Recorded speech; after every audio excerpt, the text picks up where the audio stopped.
Now, besides the tragedy of what's happening in BC, what is the Insurance Bureau of Canada's major takeaway from this flooding?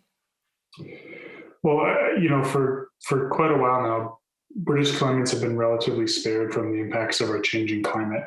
We haven't seen the type of events like floods that we've seen in other parts of the country. And I would suggest that, having seen these floods, that this extent and scale of devastation coming on the backs of one of the worst wildfire seasons this province has ever seen, that we treat this as a wake-up call. That we have a new weather reality in this province with which we must better protect ourselves against and better protect our communities moving forward. And one key word in this initiative is affordable flood insurance. So what would affordable flood insurance look like for homeowners? So typically, most British Columbians can purchase flood insurance for under $300 a year, and that's a good thing. And about half of British Columbians have added it to their policies. The challenge is those living at highest risk and the availability challenge they'll face in receiving it. Because, if an insurance company knows your home is likely to flood every 10, 15, or 20 years, it's very difficult to create an affordable product for your property. And that's really where we're looking to partner with provincial and federal governments to find a way to create an affordable flood product that all British Columbians and all Canadians could take advantage of to better protect themselves financially from this type of risk. There's a real human cost to these types of events, but insurance is a really powerful tool to providing the financial protection you need and help you put your life back together following disaster. And why was overland flooding not previously part of the standard home insurance plan? Yeah, so this has really been the industry's response to our changing climate, as and really came about following some really devastating flooding in Calgary and southern Alberta in 2013.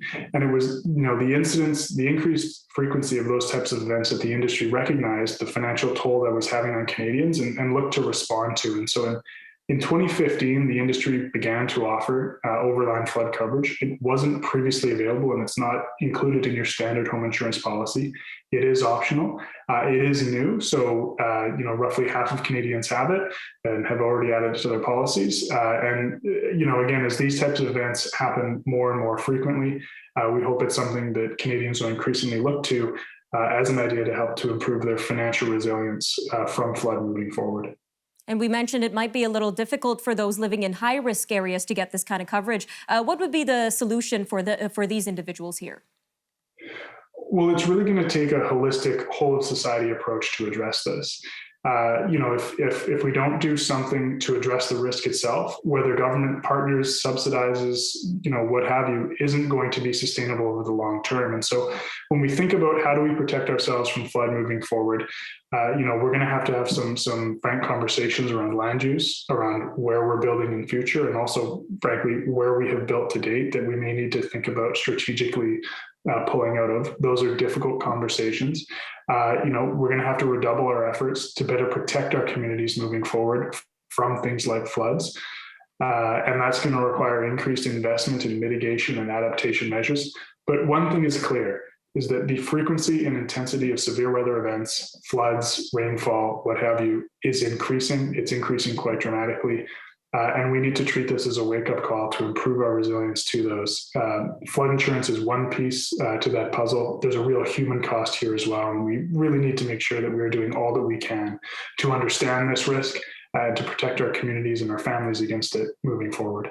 All right, Mr. Aaron Sutherland from the Insurance Bureau of Canada, we truly appreciate your time today on Forum Daily. Thank you again. Thanks so much for having me.